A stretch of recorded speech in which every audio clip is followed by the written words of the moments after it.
Hi, collective. I've written a spread that's to help us with our New Year intentions. Excuse me.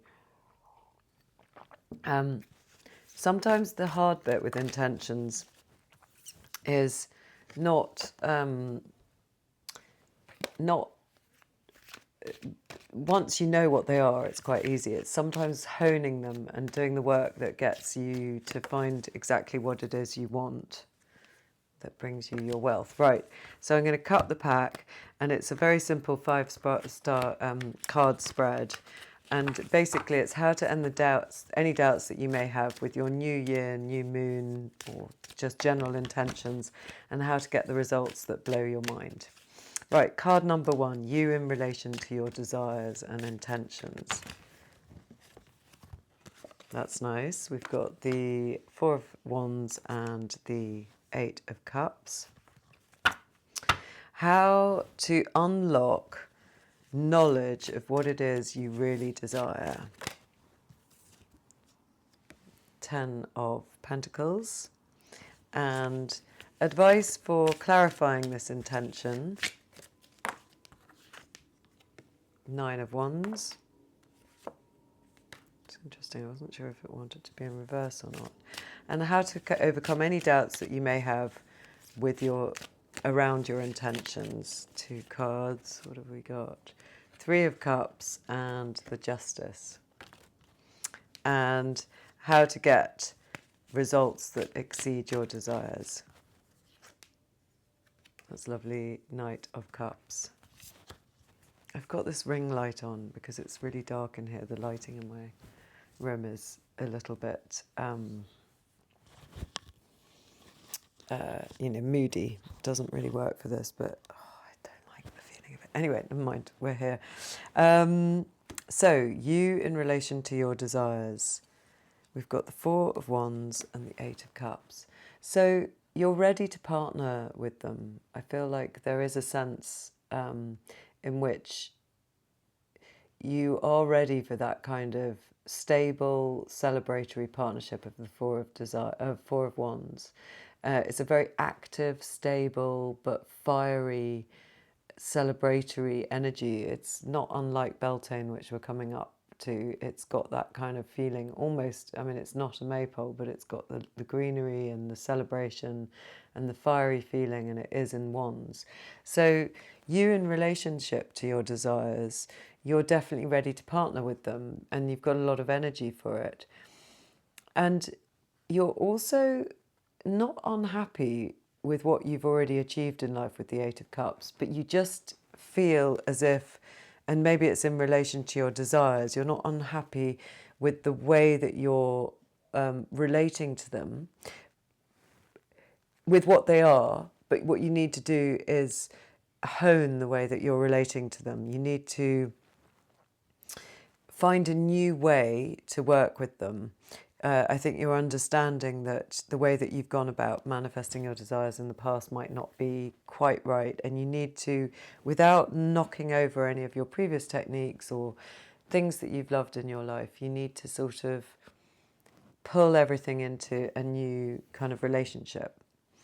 How to unlock knowledge of what it is you really want. We've got the 10 of Pentacles. That suggests to me that it might be something to do with deep family knowledge, a deep understanding that comes from your family, something around family. How to unlock what it is, that knowledge of what you want.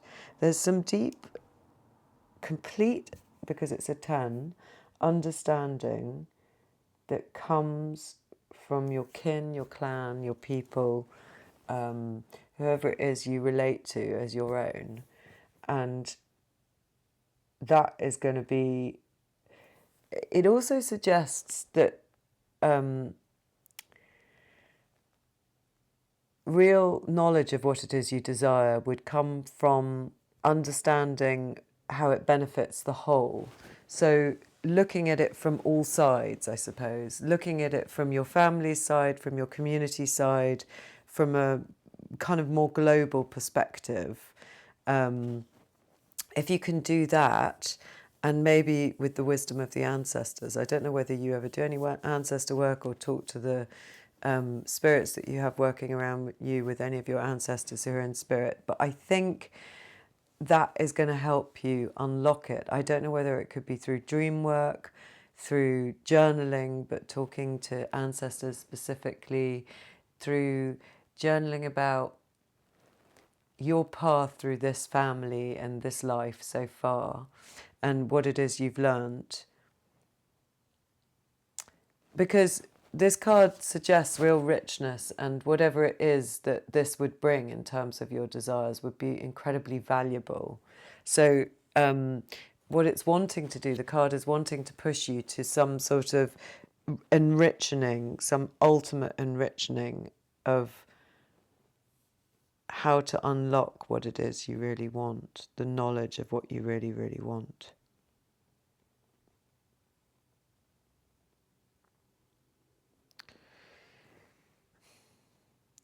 I'm thinking about a book. I don't know if there's some sort of book that represents wisdom, even if it's a novel that really speaks to you. I'm thinking...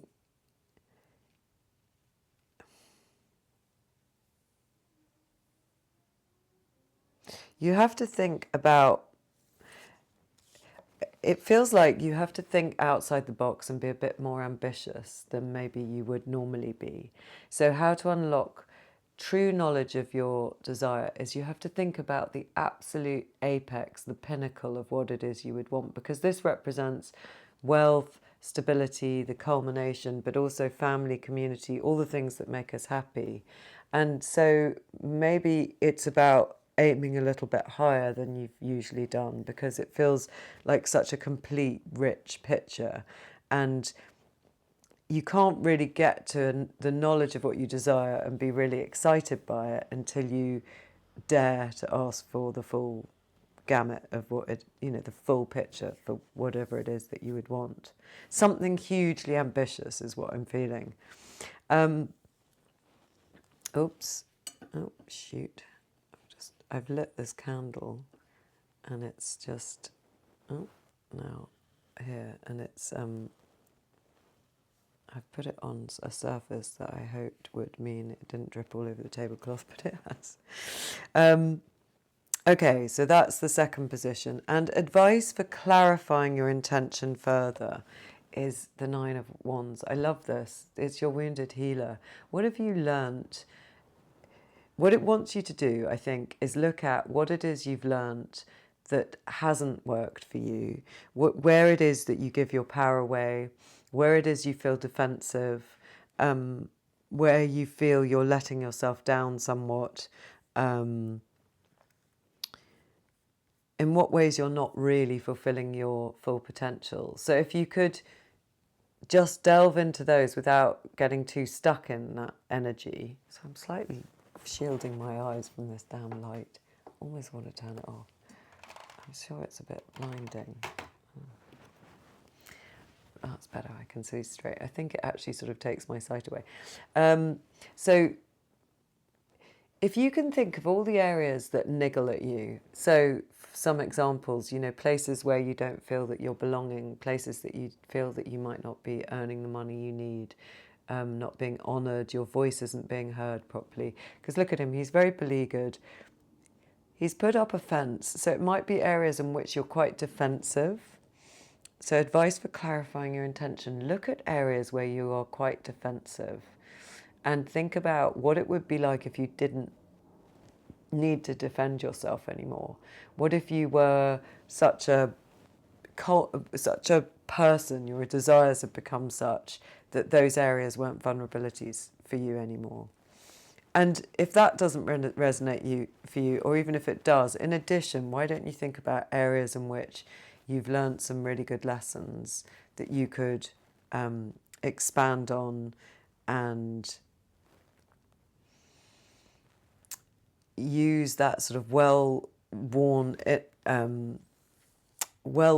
hard-earned knowledge that does feel like it kind of comes from either generations or sort of like lots of experience to sort of further deepen your knowledge of what it is that you need. So your inner wisdom, but also the areas that you feel most defensive. I think it's probably mainly that, and trying to turn them on the head. What would it be? How would it be different if, in fact, you didn't need to defend yourself in that way? Who would you be? What would you have achieved? What desires would have been achieved? How to overcome any doubts that you may have with intention. The Three of Cups and Justice. I think you have to make them relevant to your community, something you could celebrate with others, and fair, really true to you, to the essence of you. I've laid this reading on a mat which shows the this painting that I went to see in Siena this weekend, or last week, which is called Buon Governo, which is Lorenzetti, I think it is. It's in the main Il Palazzo there. It's basically about how to govern a town well, how to govern a Siena well. It's like a little allegory, and on one side you have this group of virtues. So it was done in the 11 or 1200s, and you have this group of virtues, maybe even the 1300s. You have this group of virtues. I'm going to show it to you because I think it does bear some that I've got 3 sort of excerpts from it, and I think this is really chiming with this. So you have these characters who are sitting in front of you as you enter this main room, and they're basically the virtues, but they look so like the traditional tarot cards. Who have we got here? She's peace, but doesn't she look like the Empress? She is fortitude, so strength. Prudence, I think this is. Magnanimity, this must be something to do with being generous. Temperance and justice. Okay, justice appears twice in this frieze because we also have, this is the sort of, I don't know why I'm showing you all this, but this is a big version of justice. And then somewhere over here we have the smaller version of justice. And justice is turned up here. So this is how to govern a good town. You need these kind of virtues. You need to get things just so. And it's interesting that how to overcome any doubts that you may have would be making sure you feel really at one with it. But these are interesting, aren't they? So this is the good town. Do you see these ladies that are dancing? I know there's more than 3, but they sort of remind me of that. The way they're all going round and each other. And this one, she's got lots of dragonflies, which for me means sort of change and transformation and the end of illusions. So it's sort of saying you need to, because it's relating to me to that idea of the good governance of a town. I think what it's saying is you need to make sure justice, balance is in order. So the justice card, you wouldn't have any doubts if you'd raised your sword of truth, if you'd balanced all the ideas and the complex of things that you need to have to consider here. If you'd balanced all these things, you'd raised your sword of truth. So you're being incredibly incisive and intelligent and truthful, but also balancing the scales, making sure all aspects of the issue are looked at, which means to me something like, do you need to do some journaling? Do you need to discuss it with someone you really trust to see that you make sure that you've got everything squared away in a way? And then in combination with the 3 of Cups, it does mean that you need to take in that it needs to be balanced in terms of your community. So I think so long as it encompasses how you turn up in your community, you are fairly treated in your community and those around you are fairly treated, I think that it's going to be the right thing for you. So this is an area, I think, of concern that you would want to look at. And how to get the results that exceed your desires. You need to make an offering. I do think there is this thing with intentions of preparation and and, you know, adequately working with nature or whatever it is, the mode that you like to, but sort of partnering, being in your body, partnering with natural spirits, nature, but also a kind of sense of giveaway. So I always think that if you can offer something in return for what it is that you're wanting to create, you often get better results. So sometimes that looks like, for me, throwing things away. I know it sounds ridiculous, but, you know, clearing out, donating, making sure things can be reused wherever possible. In order to circulate the energy, it might mean refreshing your place. It might mean burning some feelings that you have, putting them on a piece of paper and burning them. I think if you can get into that kind of energy, you're going to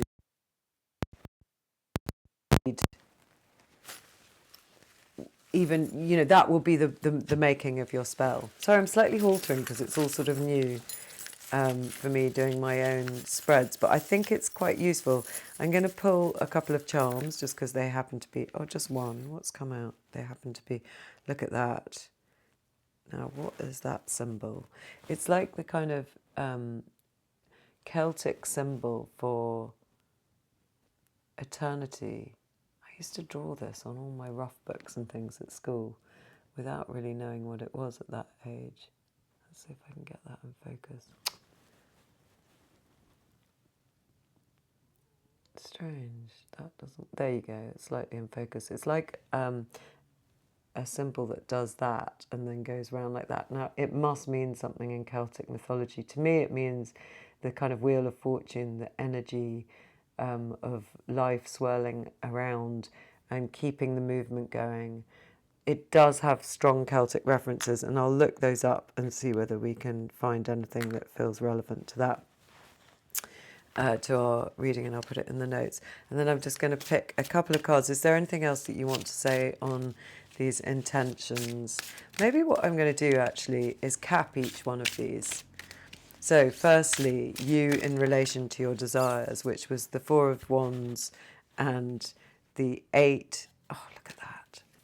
That's got caught in the middle of it. An egg shape that I cut out of something.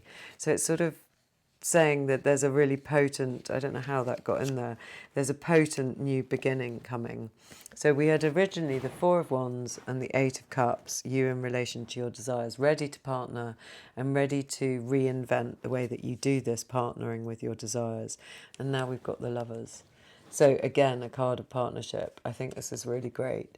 It's saying you're ready to partner, but also it might be with some sort of aspect that you've never quite understood or related to in this way before, because look, they're very different. We've got a bluebird and this beautiful woman with the butterflies everywhere.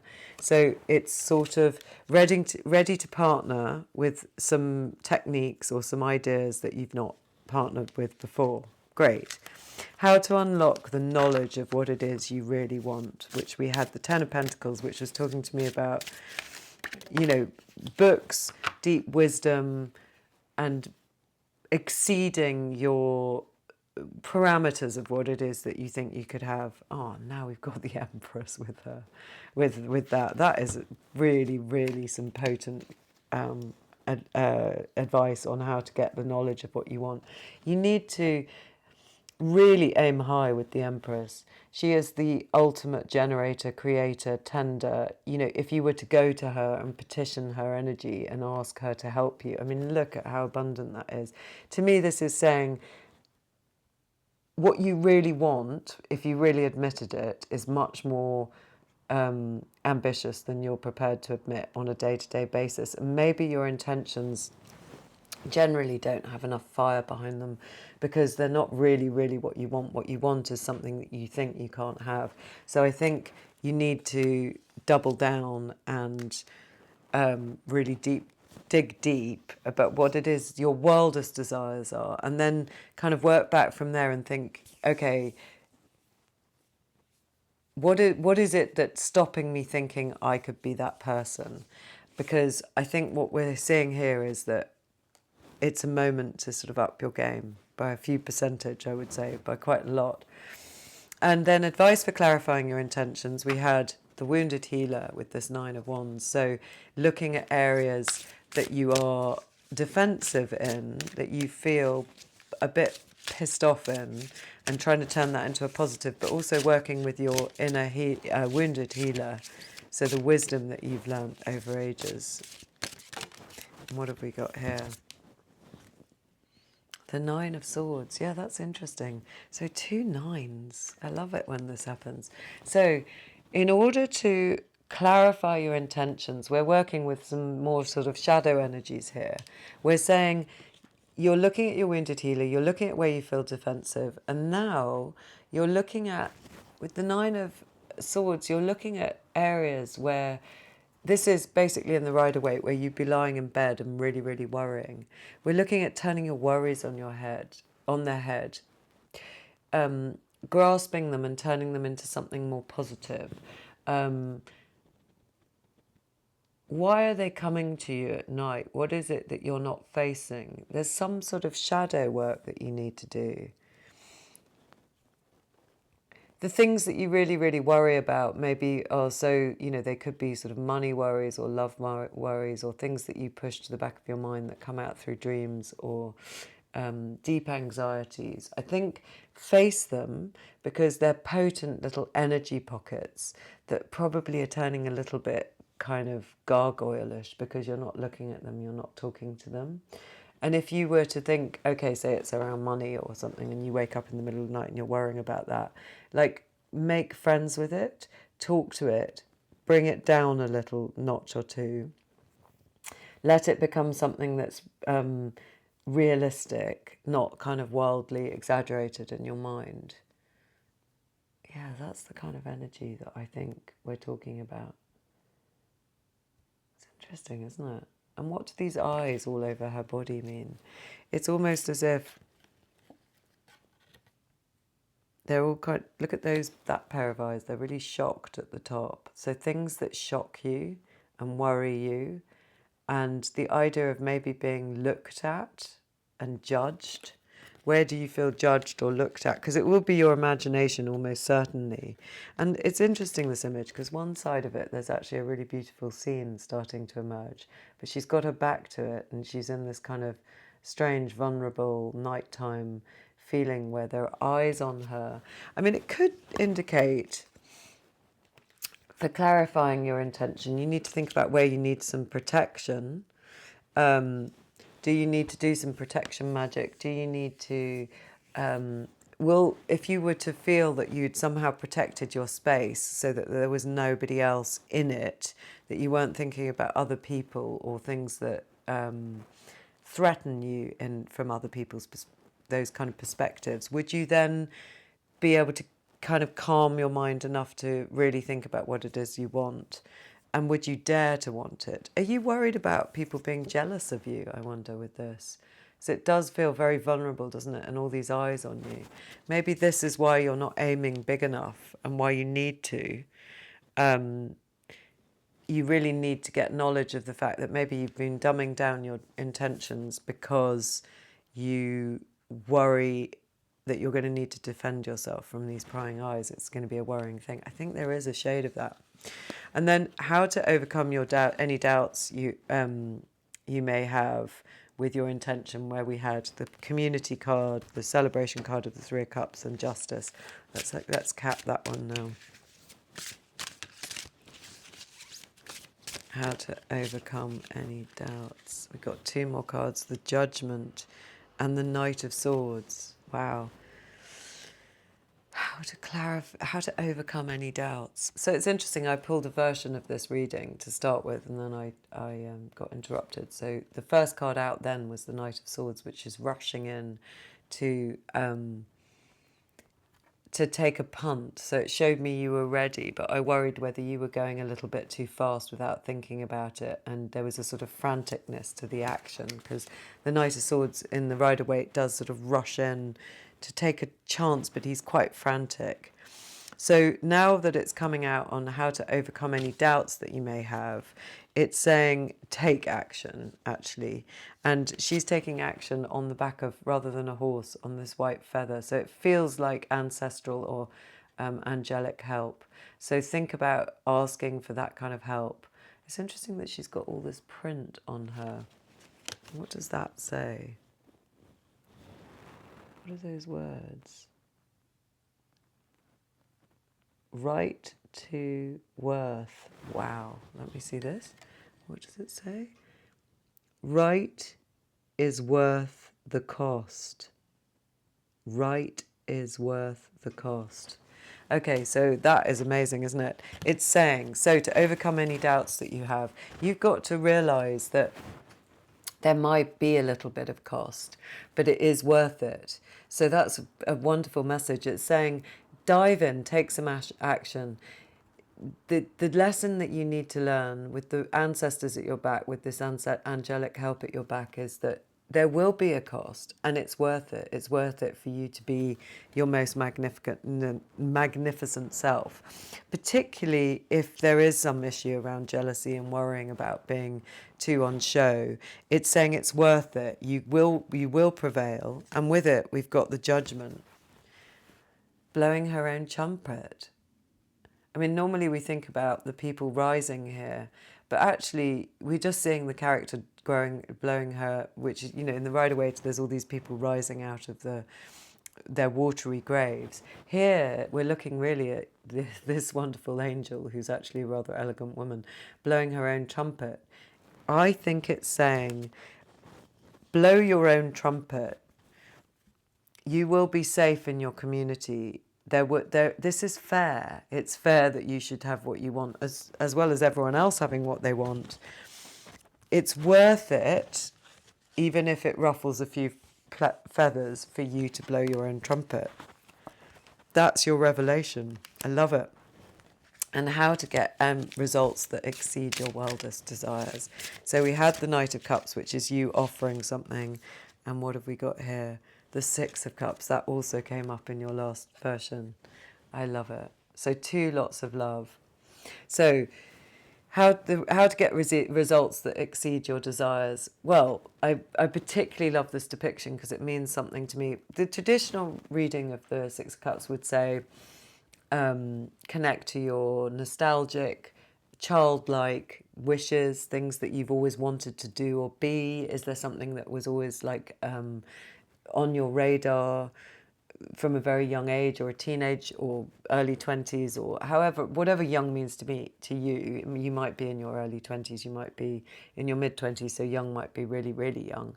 But so the traditional meaning would be, don't forget to delve into your past to sort of add an element of this kind of nostalgia, this fresh, youthful enthusiasm for whatever it is you want. And here with the Knight of Cups, we were saying that you need to sort of offer something up. But what I like actually about this is the way that they're letting these balloons go. And it's that idea when you're manifesting that under the sort of, I love it, under the sort of guidance of your present self, your wise self, who's quite like the Empress, there's these tiny little youthful parts of you that are making their wishes and then letting go of the balloons, which to me means do the work, tidy up, do the giveaway, throw the thing into the fire, whatever feels like you're making an energetic exchange. And then as one further step, let it go. It's such an important part of intention setting, is that you don't hold on to it, you don't strangle it, you let it go with complete and utter faith that it will be sorted. And that is really hard for a lot of people to do. So I really want you to think about that. Do the bit that you need to pay the cost. This is also, you paying the cost, offering something, but it is also you being able to maybe connect to the idea of being able to offer more to your community, more to those around you, which might sort of loosen your resistance a little bit to becoming a bit more magnificent, to getting what you want. If you feel, well, actually, I'll be able to be more generous, I'll be able to share more with people around me. That is one reading of that, as well as the giveaway. But then once you've done the giveaway, once your intention is set, and you would be doing this at whenever the new moon is, whatever day it falls on for you over the weekend, in the next 2 to 3 days from when you'll be seeing this, then the next really important thing is, once you've really honed it, let it go. Trust that it's going to happen. And just one more further general advice card for how the audience to this video can help. Oh wow, we've got the Emperor now. Is, yeah, give it structure. You're doing the work here. You're working out on how to break down any resistance. And once you've done that, give it the structure of the Emperor, who will be in full support of your position too, which is how to get the real knowledge of what it is you want, which was the Empress and the Ten of Pentacles. Take that worldly ambitious intention and give it some structure, give it some good words, talk about it in the present. Know that it's coming to you. But he's such a lovely, look, he's got branches for a moustache.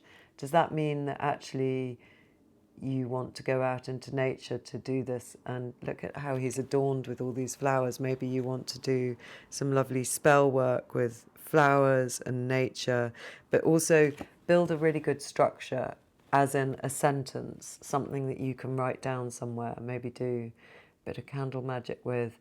But now give it some structure and know that he is in support of that amazing Empress, that sort of incredibly, wildly, all the Queen's ambitious, generative force of nature. He is in support of her now. So use your words carefully. You've got both of them turning up. Craft some beautiful words to encapsulate your intention and then let it go. I might do a couple more. There's another intention one that came out when I was writing this today, so maybe I'll do that tomorrow. Thanks for stopping by.